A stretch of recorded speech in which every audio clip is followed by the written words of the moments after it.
Hi, Karl. Thank you very much for joining us here on GETV. We're delighted to have you. Should we just start by introductions? Can you tell us a little bit about yourself? Yes, thanks for having me. And I'm a professor of instructional technology at Bloomsburg University in Bloomsburg, Pennsylvania. And I teach graduate students how to design, develop, and deliver online learning. And lately, I've been really interested in games and gamification for learning. So I've written a couple books, one called The Gamification of Learning and Instruction, and then the accompanying field book to explain to people how to implement gamification properly and how to get the most out of it within their organizations. That sounds fantastic. So you're very well set up for the next question, which is, what exactly is gamification? Yeah, that's a great question. A lot of people ask me that, and a lot of people have different definitions. So oftentimes when I talk to someone else, I'll say, they'll say, we want gamification. I'll say, well, what's your definition of gamification? But at its simplest terms, gamification is the use of game elements in traditionally non-game settings. So in a lot of learning environments, you might not have had points or you might not have had leaderboards. And so adding that there, but also adding things like challenges that video games have, continual feedback, those kind of things. There's pretty widespread agreement about the use of non-game elements, of game elements in non-game settings as gamification. What's not so universally accepted or given is, well, what game elements, when are these game elements used? So everybody will agree on the definition, and then it's the details, the buggers in the details, and trying to figure out, well, what exactly is the type of gamification that we want, or what game elements do we want to add? And just sort of drilling down a little bit more into gamification, we've heard the Mhm. terms structural gamification and content gamification. I know you've spoken about, those two elements. What do you actually mean by content gamification and structural gamification? Yes, that's a good question. So, content gamification is where you actually change the content to be more game-like. So, for example, rather than starting out an instructional unit with objectives, like we do in all kinds of instruction, you start out with a challenge, like you do in a game. Figure out what is wrong in this compliance situation, or figure out why the salesperson didn't make the sales call. So, those are elements of content gamification. It includes story, characters, those types of things where the content actually changes to be more game-like. Now, structural gamification is where you add game elements around the content. So it's a structure of gamification around it. So for example, you might watch a video and earn some points. Then you may answer some questions about that video and get some points. Or maybe there's a lifeline, or maybe after you get so far in the content, you earn yourself a badge and things like that. So it's really adding structure of a game around content without altering the content itself. Right, okay. Okay, fantastic. And in terms of gamification within the world of learning and development, why is gamification, a current trend? Why is it catching on? How can L&D departments use gamification? Right. So one thing I hear a lot is, oh, our organization doesn't want to use gamification. We're all very serious people and we don't like to do those kind of things. But in reality, gamification is in a lot of areas of our lives and things that we focus on. So anytime you're driving down the highway and you see how fast you're going, you're getting feedback on your speed, and it's publicly displayed, that's an element of gamification. So gamification can be used in many different forms. It doesn't have to be, a little character bopping across the screen and say, oh, that's gamification. So there can be lots of different ways. And in fact, if we think about it, gamification gives us primarily what we need from learning. It gives us a social interaction with other people. So we have, for example, a badge that says, hey, I know a little bit about this content, or I know a lot about this content. And you can say, oh, that's interesting. Can you tell me more? So it's a social interaction. Gamification also gives us immediate sense of mastery of the content. Oh, yeah, we got it. In a lot of traditional learning environments, you have to wait to the very, very end to verify whether or not you know the knowledge. Gamification allows you to do it as you go on. You've mastered this piece of content, you earn so many points, you know that particular content. So that's a really interesting thing as well is mastery, socialization. Then the other thing is a lot of gamification gives us feedback on the level of performance. So, for instance, if we did really well, we get 10 points. If we didn't do so well, maybe we get 5 points. So that actually gives us feedback on how well we're knowing information rather than just a simple yes or a no. And it's amazing. People say, oh, I'm not into gamification or whatever. And then once they experience it or get into that situation and understand how it can work in a learning and development environment, they get really drawn into it. Yeah, that was a lot of fun. It was very interesting. It was a good way to learn about the content.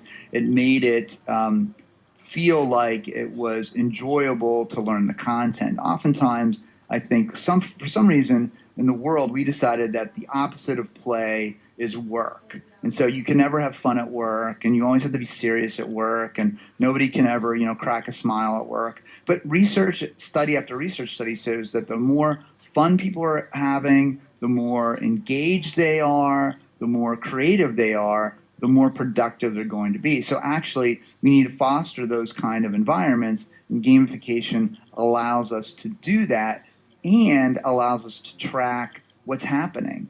So a lot of gamification platforms track pretty well, how long were you in there? How much engagement did we have? Where did the person go? Those types of things are really valuable from a learning and development standpoint. So learning and development professionals can really leverage a lot about gamification. I think there's lots of positives that really make it important to have some kind of gamification strategy or elements within an organization. That all sounds great, but how do we know gamification is not just a passing fad? Right. How do we know that if we're going to make this big investment in L&D, that it's not going to be, the big thing, and then suddenly that's no longer the big thing? Right, exactly. So I always think about people tell me, oh, gamification is like this brand new thing, or we've never had it before. But if you look at our educational system, it's all gamified. So, for example, you go from first grade to second grade to third grade. Those are all levels, right? Just like we have levels in games. You get a letter grade. That's a badge, just like you have a badge in a game. You graduate, you get a certificate. Well, that's again like a badge. You get points for knowledge and tests. So gamification's been around for a while. So I don't think it's going to go away. It may change its name, but it's not going to go away.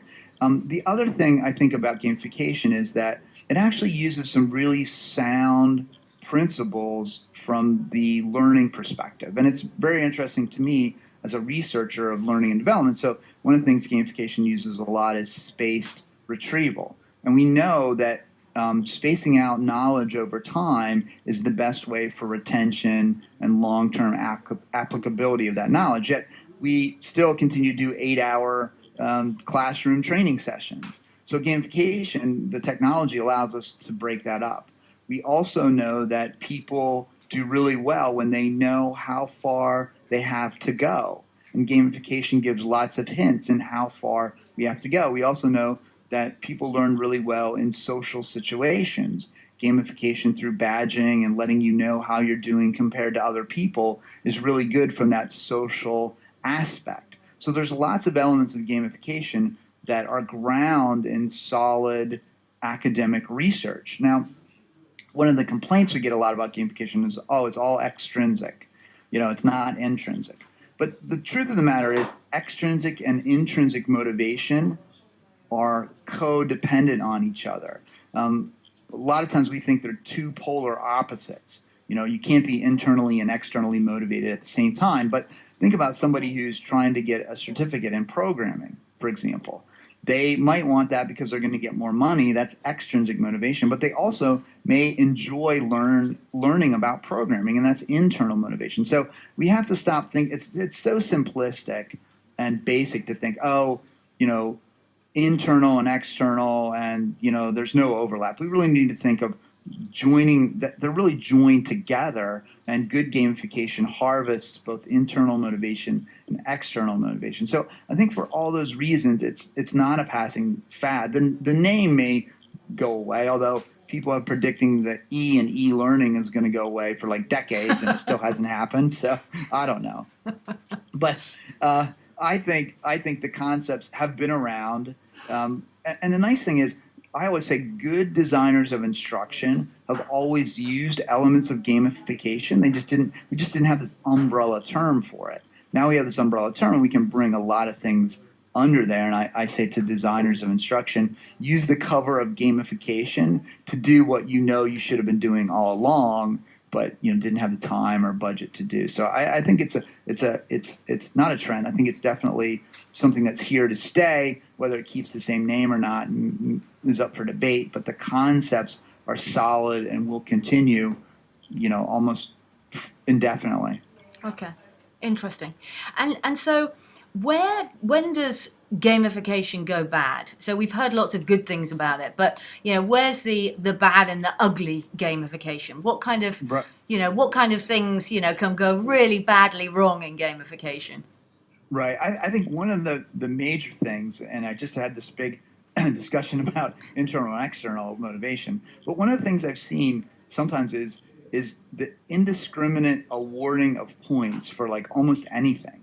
So, a user logs in, you go, oh, congratulations, 10 points. And the user navigates over to, oh, 10 more points. So if you keep assigning points for no reason at all and having no underlying intrinsic motivation, people really get bored with that and kind of see through that quickly. It's kind of like when my kids were little, I thought I discovered the miracle of parenthood through these things called a star chart. So that's where, you would give your son or daughter a star every time they did something. So the first day it worked like a miracle. I said, why are people so frustrated about being a parent? It's really easy. You just give them a star for everything they do. And so the first day he brushed his teeth. Well, that worked for about 3 days. The third day I said to my son, go brush your teeth, you'll get a star. And he's like, no, I don't want a star. I'm like, why not? You want a star like 2 days ago? He goes, I don't want a star. And I said, well, what do you want? He goes, I want 2 stars. I'm like, oh, great. So today, now I have to give him a candy bar to get him to brush his teeth. So you can't just rely on external motivation alone. You need, what I talked about before, you need that combination of both. And gamification efforts that go wrong are ones that only rely on external motivation. The other thing that I've seen go bad sometimes is organizations go, oh, gamification's a good thing. I think it works pretty well. Let's gamify everything. And it's crazy. You wouldn't do that. But we decided to gamify everything. I think Jesse Shell calls it chocolification, where he says, chocolate is good, but if we put chocolate on everything, it's really not so good. Like chocolate covered broccoli, probably not that good. So we need to, be judicious about how we use gamification and how we apply it. So those are 2 areas. And then the third is people tend not to have, they don't think of gamification as part of a larger overall training strategy. So for example, they just say, oh, we'll do this gamification like over here. And it's not really integrated into what else they're doing. And you need to have a larger strategy. So for example, you might do a series of webinars and then have gamified information like a quiz or something over time. And then after a while, you might do a role play or whatever. So having it not part of a larger picture is the kind of the bad of gamification or the ugly of gamification. So learning and development professionals need to think of it as a tool in their toolkit and need to think about judicially using it and using it when its intelligence and makes sense and educating themselves about what's really good about gamification. There's a lot, people are quick to jump on the bandwagon of not liking it, but there are many case studies of some really effective results of gamification, and there's some case studies of not effective results. And if you dig down deeper into why they weren't effective, you can see some really recognizable patterns, like just doing it for no reason, trying to gamify everything, not explaining to the people what it means by gamification, not having transparent scoring systems is another thing. People get upset. They don't know how to progress, not allowing people to choose who they want to compete with, not using groups. Groups are a really powerful motivator. Just, I always say, put me on a leaderboard with Usain Bolt, and I'm not motivated, right? I can run, but not that fast. But if I'm doing it for a group of runners and you say, hey, this group of runners in the United States versus the group of runners in the UK, let's see who does better, it's a higher purpose. People tend to want to do that more and have more fun with that because they feel contributing to a higher purpose. So there's definitely things that don't work in gamification, and you need to watch out for them. But those are at this point, some of them are very clearly known, and it surprises me that people make those mistakes over and over again.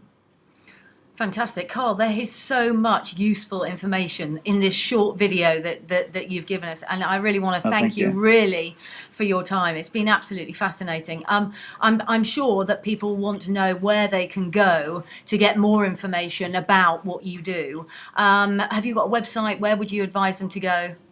I do. So karlkapp.com is my website, and my blog, if you go under there and go under Insights, is my blog. They can follow me on Twitter at KKAPP. They can follow me and see what I'm doing there. And I have a couple books, The Gamification of Learning and Instruction and The Gamification of Learning and Instruction Field Book. The first book is a little bit more theoretical, what are the underpinnings, what's some of the research. And the second book, which I co-authored with Rich Mesh and Lucas Blair, is how do we do this? Now that we've learned how to do it, how do we do it? So those are some ways people can find out some information. Fantastic. Thank you so much. Really appreciate your time. And I'm really got my fingers crossed we can have you on the program again. Thank you very much indeed. Thank you. Thank you. Take care.